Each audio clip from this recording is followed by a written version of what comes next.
영어 수업이 시작됩니다. 얘들아 안녕. 코로나 때문에 심심하지?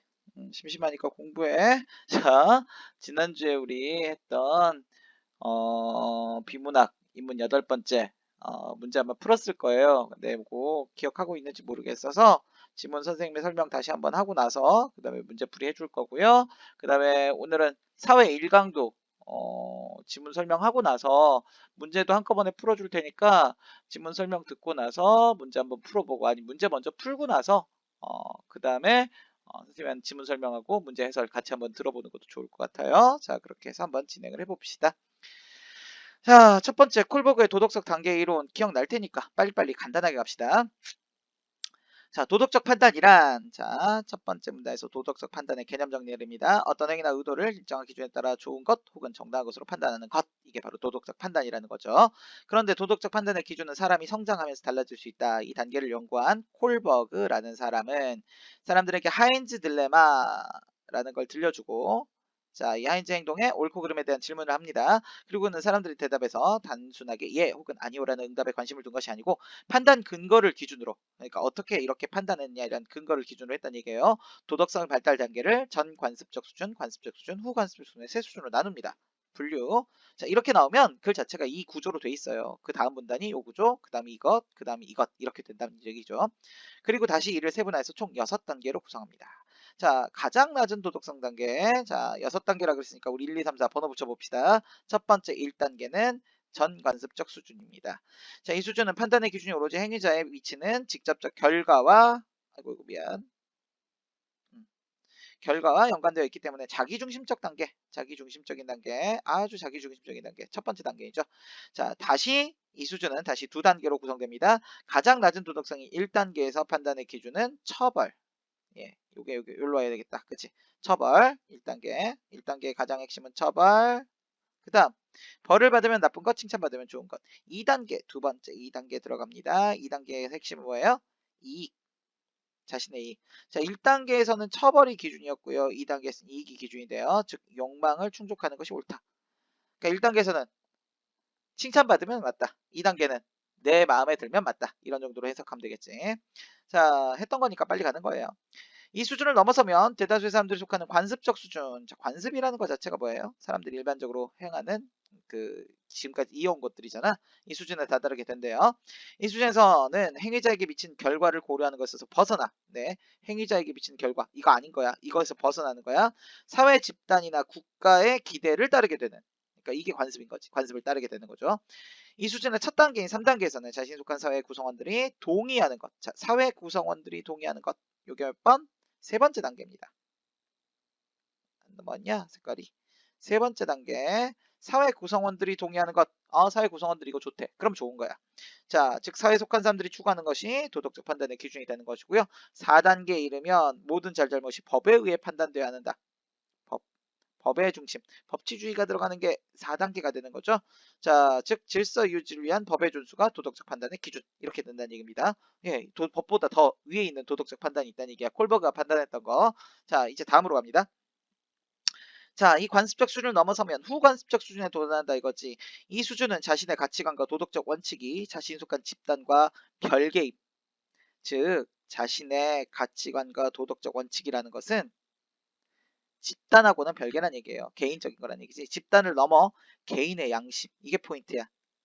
이게 이제 가장 최후가 되겠죠. 개인의 양심에 근거하는 단계. 이 단계가 가장 핵심인 겁니다.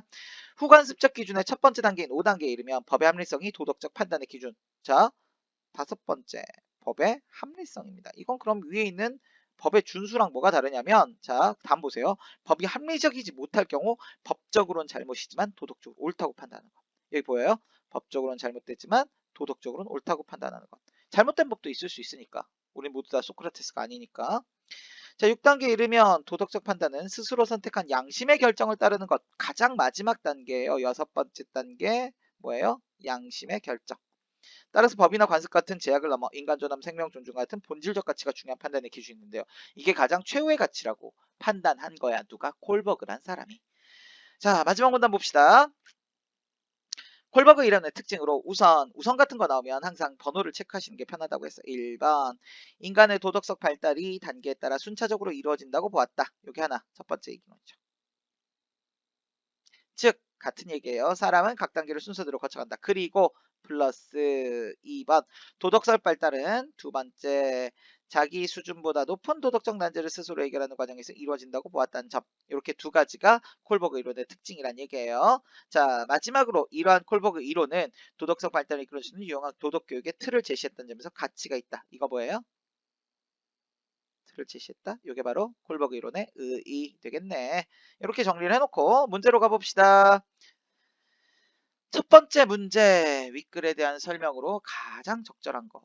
이거 하나씩 선지 확인해 봅시다. 가장 적절한 거니까 적절한 거 하나 골라내면 돼요. 1번 특정한 이론을 소개한 후 무슨 이론? 콜버그의 도덕성 단계 이론. 이게 제목에 이미 나와 있잖아. 도덕성 단계 이론. 이론 소개하고 소개했어요. 그 의 맨 마지막에 있었던 거 기억나나요? 정답이네. 적절한 거. 자, 나머지 틀린 거 봅시다. 권위자의 이론을 설명한 후 권위자 이론. 권위자는 콜버그 권위자라고 할 수 있어요. 네, 괜찮아요. 장단점 없죠. 그 다음 세 번째 다양한 이론을 제시한 후 다양한 이론인가요 이거? 한 이론의 다양한 단계를 설명한 거지. 다양한 이론 아닙니다. 자, 각각의 한계 지적도 굳이 갈 필요는 없지만 물론 이것도 아닌 거고요. 자, 상반된 두 이론의 차이점을 설명한 후 아니죠. 두 이론이 아니니까요. 자, 다섯 번째 어떤 이론에 대한 통념을 제시한 후 통념. 일반적으로 사회적으로 용인되는 그러한 관념을 우리가 통념이라고 부르잖아. 여기엔 그런 거 나와 있지 않았어요. 그래서 안 나왔으니까. 심지어 그 문제점도 당연히 아닌 거겠죠. 그래서 정답은 1번 확인하면 되고요. 두 번째 문제로 넘어가자. 기억부터 디귿을 이해한 내용으로 가장 적절한 것이라고 돼 있었어요. 이거 무슨 수준이었어요? 기억은 이게 전관습적 수준. 그리고 기억이 좀 치우고 할까요? 기억이 기억 전 관습적 수준. 그 다음에 니은은 관습적 수준. 그 다음 디귿은 후관습적 수준. 사실 뭐 별로 쓸 것도 없다. 그렇지. 어차피 그 얘기니까. 자, 그랬을 때, 자, 가장 적절한 거예요. 1번 봅시다. 기억은 소수의 사람들이, 니은은 대다수의 사람들이 거쳐가는 수준? 거쳐간다? 거쳐간다고 했는데 본문에서 분명히. 근데 어떤 단계를? 차근차근 순서대로 마지막에. 마지막 문단 보세요. 뭐라고 돼 있어요? 단계에 따라 순차적으로 이루어진다고 보았다. 그럼 어떻다는 얘기야? 모든 사람이 다 지나가야지. 소수 대다수 아닌 거야. 그 다음 두 번째, 기억은 이기적인 욕망을, 니은은 집단의 가치를 추구하는 수준. 그러네. 기억. 여기 있었잖아. 응? 정관습적 수준. 기억은 이기적 욕망. 자기중심적 단계니까. 욕망 충족 단계니까. 그 다음, 딩은 사회 구성원들이 동의하는 거였으니까 법에 의한 판단이니까 공동체 가치잖아요. 2번이 맞는 거야. 요게 맞는 거. 자, 기억은 집단의 질서 아니잖아. 개인이었어. 디귿은 보편적 도덕 원칙. 보편적 도덕 원칙이요? 디귿 보편적 도덕 원칙이라고 할 수 있나요? 이건 개인의 양심 아니었어요? 보편적 도덕 원칙. 보편적인 건 사회잖아. 이거 좀 애매하네. 그 다음 4번에 니은은 개인의 자율성. 법이잖아요. 공동체잖아. 자율성 아닙니다. 디귿은 집단의 강제성. 이거 뒤집혔겠다. 그치? 이렇게 뒤집는 게 낫겠죠? 그 다음 니은은 성인들에게서, 디귿은 아동들에게서. 설마 순서대로인데 뒤집어줘야죠. 사실은 이거는 아동들에게서는 기억이고요. 성인들에게서는 니은. 이게 맞을 거예요. 그냥 뒤집는 게 아니고 뒤집는 거 취소. 뒤집으면 안 되겠다. 이렇게 해야 딱 정답에 맞겠다라고 확인하시면 되겠습니다. 여기까지 콜버그의 도덕성 단계 이론이라는 부분을 하나 정리했고요. 본문에 나왔던 단어들 중에서 여러분들 교재에 아마 왼쪽에 설명 있을 거예요. 딜레마, 간주, 준수, 난제 이런 단어들이 있을 거고 제가 수업 시간에서는 진행하지 않았었는데 38페이지, 39페이지에 나오는 내용들도 한 번씩 풀어보세요. 이거 OX나 이런 부분들을 제가 테스트로 진행을 했었는데 이제 우리가 테스트로 진행을 못하니까 한번 풀어보시고 뒤에 해설지랑 한번 비교해 보시기 바랍니다. 다음 사회 1 노블레스 오블리주를 보도록 합시다. 자, 많이들 알고 있는 단어이지 싶네요. 노블레스 오블리주. 자, 노블레스 오블리주는 이렇게 어려운 단어가 나오면 항상 개념어예요. 개념어. 알고 있으면 쉽고요. 개념어는 항상 뭐가 돼 있어요? 여기에 나와요. 높은 지위에 맞는 도덕적 의무감을 일컫는 말이다. 개념이잖아. 도덕적 의무감. 자, 높든 낮든 사람들은 모두 지위를 가지고 이 사회를 살아가고 있다. 그러나 노블레스 오블리주는 높은 지위를 강조하고 그것도 사회를 이끌어가는 지도층에 속한 사람들의 지위. 높은 지위, 그것도 어떤 지위? 지도층에 속한 지위. 가장 높은 지위예요. 지도층은 엘리트층이라고도 하고 상층이라고도 한다. 동의하죠? 같은 말. 그러니까 지도층, 엘리트층, 상층 다 같은 말로 보고 있는 거야. 이 글에서 내린 정리니까. 좀 부정적 의미로는 지배층, 예, 다른 사람들을 지배한다 그래서 지배층, 이거 부정적 의미 깔고 있어요. 노블레스 오블리주는 지도층의 지위에 앉는 도덕적 양심과 행동을 이르는 말. 자, 한 번 더 정리 내렸죠. 이것은 뭐다? 지도층의 지위에 맞는 도덕적 양심과 행동. 사회의 중요 덕목으로 자주 인용된다고 합니다. 첫 번째 문단에서 노블레스 오블리주라는 것에 대한 의미를 정리하고 있습니다. 그렇다면 지도층만 도덕적 의무감이 중요하고 일반 국민의 도덕적 의무감은 중요하지 않다는 말인가? 질문 던질 때는 답은 나오게 돼 있어요. 저 독자들한테 조금 더 집중하라고 이런 질문을 던지는 거죠. 물론 그럴 리도 없고 그렇지도 않다. 다시 얘기하면 일반 국민의 도덕적 의무감은 중요하다, 중요하지 않다? 이런 얘기 나왔을 때 확인해야 돼요. 중요하다고 이것도.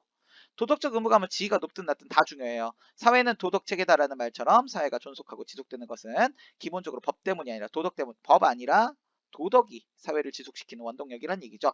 한 사회에서 수적으로 얼마 안 되는 지도층의 도덕성만이 문제될 수는 없다는 이거죠. 화합하는 사회, 인간 존중의 사회는 국민 전체의 도덕성이 더 중요하다. 자, 앞에 얘기를 뒤집는 것 같은 느낌이죠. 앞에는 분명히 노블레스 오블리주 얘기했는데 지금 뭐가 중요하대요? 일반 전체 국민 전체의 도덕성. 훨씬 더 중요하대. 앞에 얘기랑 좀 다른 얘기 같은데? 자, 다시 가볼까요? 그런데도 왜 노블레스 오블리주인가? 또 질문 나왔지. 그럼에도 불구하고. 즉, 두 번째 문단에서 이런 얘기를 해준 건 이걸 더 강조하기 위해서라고 보시면 되죠. 왜 지도층만이 도덕적 의무감을 특히 중요시하는가? 이유는 명백하다. 이제 이유 얘기하겠지. 우리식 표현으로는 윗물이 맑아야 아랫물이 맑기 때문. 뭐예요? 속담 인용했어요. 윗물이 맑아야 아랫물이 맑기 때문이다. 라고. 윗물이 바로 뭐가 되는 거야? 지도층이 되는 거죠. 서구식 주장으로는 지도층이 도덕적 지표가 되기 때문, 자, 표식이 된다는 얘기입니다. 그런데 우리식의 표현이든 서구식의 주장이든 이 두 생각이 사회에서 그대로 적용되는 것은 아니죠. 사회에서는 위가 맑아도 아래가 부정한 경우가 비일비재, 흔하다는 얘기야. 항상 많다 이거죠. 또한 도덕적 실천에서는 지도층이 꼭 절대적 기준이 되는 것도 아니라는 거죠. 그대로 적용되지 않는 사례들을 얘기하고 있어요. 완벽한 기준 세상 어디에도 존재하잖아요. 단지 건전한 사회를 만드는데 어느 방법이 높은 가능성을 지니느냐? 가능성일 뿐입니다. 완벽한 기준 없어요. 어느 것이 효과적이냐? 이런 거. 자, 우리식 표현이든 서구식 생각이든 두 생각이 공통적으로 하는 의미는 지도층의 도덕적 의무감이 일반 국민을 도덕 체계 속으로 끌어들이는데 가장 효과적이며 효율적인 방법이다. 효과적, 효율적이야 뭐가? 지도층의 도덕적 의무감. 그래서 노블레스 오블리주를 강조한다고. 뭔 얘기인지 아시겠어요? 노블레스 오블리주를 강조하는 가장 큰 이유는 뭐다? 이게 바로 일반 국민도 도덕적이어야 하는데 이 일반 국민을 도덕적으로 끌어들이는데 가장 효과적, 효율적이기 때문이다. 효과적, 효율적. 이게 이제 핵심인 거야. 자, 다음으다. 그런데 우리는 어떠한가? 오, 반성으로 갑니다. 자기 반성. 왜 우리 사회 지도층의 상당수는 도덕적 상층이라고 불리지 못하는가? 비판적이야 지금. 그치? 우리 사회에 대해서 비판적인 논조를 띠고 있어요. 이 경우는 거의 이제 논설문에 가까운 그런 형태가 되는 거지. 노블레스 오블리주가 없기 때문이다. 단정지었어. 노블레스 오블리주가 없다고. 어디에? 우리 사회의 지도층에는. 선진국 사회 상층과 우리 사회 상층은 어떤 차이가 있는가? 이제 차이 얘기할 거예요. 친절한 글이야. 다 설명해. 선진국 사회의 상층은 우리 사회의 상층과 달리 도덕적 상층이라고 불린대요. 이들 사회의 상층은 재산과 권력 그리고 위신만 높게 가지고 있는 것이 아니라, 자 보세요. 재산과 권력 그리고 위신만 보조사지 높게 가지고 있는 것이 아니라 그랬어. 그럼 우리나라는 어떻단 얘기야? 재산과 권력 그리고 위신만 높게 가지고 있다는 거지. 예, 외국은 그렇지 않다는 거야. 자, 도덕적 수준 또한 그들 국민에 비해 상당히 높다. 도덕적 수준도 높다고요. 그럼 우리나라는 이게 아니란 얘기잖아. 이 점이 선진국 사회가 상층이 존경받는 상층이 되는 이유. 다시 정리할까요? 선진국 사회의 상층이 존경받는 상층이 되는 이유는 뭐라고요? 재산과 권력 그리고 위신도 높지만 뭐까지? 도덕적 수준까지도 높다. 이렇게 정리하시면 되죠. 자, 이에 비해 우리 사회 상층은 돈과 힘과 높은 지위는 가지고 있어도 도덕성이 떨어진다는 소리를 들어요. 우리 사회 상층이 존경받는 상층이 되지 못한 이유가 여기 어디? 도덕성이 떨어지는데. 존경구석 일부 지도층은 지탄의 대상, 욕먹는 대상이 된다고요. 오래 살겠네. 마지막 문단. 지금 우리 사회의 혼돈과 무질서, 계층적, 지역적 갈등의 원인을 지도층의 문제에서 찾는 사람들이 많다. 지금 현재 우리 사회를 굉장히 암담하게 보고 있는 겁니다. 근데 그게 문제가 어디 있다고요? 지도층의 문제. 지도층이 노블리스 오블리주가 없다고. 이유는 도덕성이 떨어지는 사회 지도층이 일반 국민에게 신뢰감을 주지 못하기 때문이다. 에이, 쟤네도 다 저러잖아. 이런 거지. 다시 말해, 사회 지도층의 지도력이 부족해서라기보다는 지도력은 문제가 있다 없다 없다고 보는 거야. 도덕적 긴장감과 도덕적 의무감이 떨어지는 사회 지도층 행동. 뭐가 없어? 요게 없어. 도덕적 긴장감도 없고 도덕적 의무감도 없어. 아니, 이런 사람들부터 법을 어기고 자기 멋대로 활용하면 안 된다 이거잖아. 근데 그러고 있다고. 그래서 이 사람 마지막으로 주장하는 게 뭐예요? 우리 사회의 건전한 발전을 위해서는 뭐해라? 이제 노블레스 오블리주가 확고한 사회적 덕목으로 자리 잡아야 한다. 마지막 이 부분이 이 사람이 주장하고 싶은 한 가지 내용이 되겠네요. 설명문이라면 이거 우리 의견이라고 봐야 될 거고요. 논설문이라고 본다면 이걸 주제라고 봐야 될 텐데 이 글은 두 가지가 절충됐다라고 보셔도 될 것 같아요. 자, 여기까지 지문을 봤으면 이제 지문 여러분들이 봤던 거랑 유사한지 한번 확인해 보시고 문제를 한번 정리해 봅시다. 첫 번째, 윗글의 논리전개 과정을 보기와 같이 정리할 때 적절하지 않은 겁니다. 노블리스 오블리주란 무엇인가? 개념 물었는데 지도층의 도덕적 의무감을 나타내는 개념 맞죠? 그렇잖아. 이것의 개념은 노블리스 오블리주였다. 정확하게 맞는 얘기입니다. 맞고요. 그 다음 두 번째, 도덕적 의무감이 지도층에게만 중요한가? 두 번째 문단이었죠. 아니다. 일반 국민 전체 도덕적 의무감 매우 중요하다고 얘기했습니다. 맞는 얘기입니다. 적절하지 않은 문제 이런 거 고를 때 하나씩 이렇게 골라서 적절하지 않은 거에다 동그라미 치지 마시고요. 전부 맞는 건 그냥 동그라미, 틀린 거에만 체크를 따로 하시는 게. 그래서 틀린 게 4개면 적절한 게 답일 거고 틀린 게 하나면 그놈이 답이겠죠. 어쨌든 한 놈만 답이니까. 그런데 왜 지도층의 도덕적 의무감을 중요시하는가? 본문에 나왔던 거예요. 왜? 역사적으로 지도층 행위가 사회의 완벽한 기준, 어딘가 어색하죠. 어색하지. 완벽한 기준이었어요? 아니요. 가장 효과적이고 효율적이라는 표현 나오지 않았었어요? 완벽한 X. 그래서 3번이 정답. 자, 요게 틀린 거예요. 자, 그렇다면 우리 사회 지도층의 모습은 어떠한가? 우리 사회 지도층의 모습, 도덕성이 떨어진다. 그랬죠. 맞는 얘기. 마지막 따라서 사회적 동물로 확실히 자리 잡아야 한다. 맞는 얘기. 쉬운 문제죠. 두 번째 문제, 글쓴이의 생각을 비유적으로 정리할 때 요게 중요해요. 비유적. 가장 적절한 거. 자, 이 글에서 가장 핵심은 뭐예요? 상층, 사회 지도층, 상층 혹은 지도층이 뭐 해야 된다?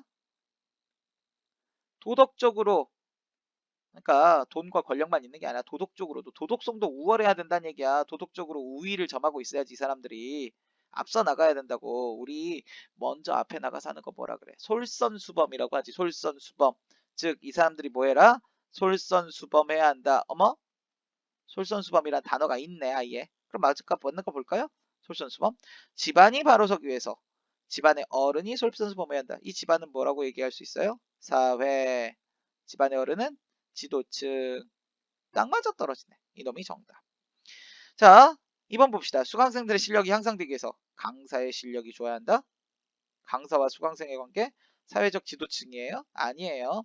국가 경제가 진일보하기 위해서 초일류 기업의 수 이것도 아니고요. 학교가 발전하기 위해서 학생과 교사가 이건 전체잖아요. 국정을 무리 없이 수행하기 위해서 대통령에게 대통령은 지도층이 있을 수 있겠습니다. 하지만 여기에서 핵심은 뭐예요? 권한이 집중이 되는 게 아니고 대통령이 뭐 해야 된다고? 솔선수범 나야 된다니까. 먼저 앞서서 굳은 일도 하고 뭐 이래야 된다. 이런 얘기를 해주면 되죠. 요게 정답까지. 자, 두 개 지문 살펴봤습니다. 자, 뒤에 있는 지문 두 개가 숙제로 나갈 거니까 어디냐? 그 다음에 있는 사회 2번 지문 레드오션과 블루오션 알아두세요. 재밌는 지문이에요. 그 다음 세 번째 지문 다문화 사회 패러다임까지 다음 시간에 보도록 할 거니까 미리 풀어보시고 잘 정리해 두시기 바랍니다. 여기까지.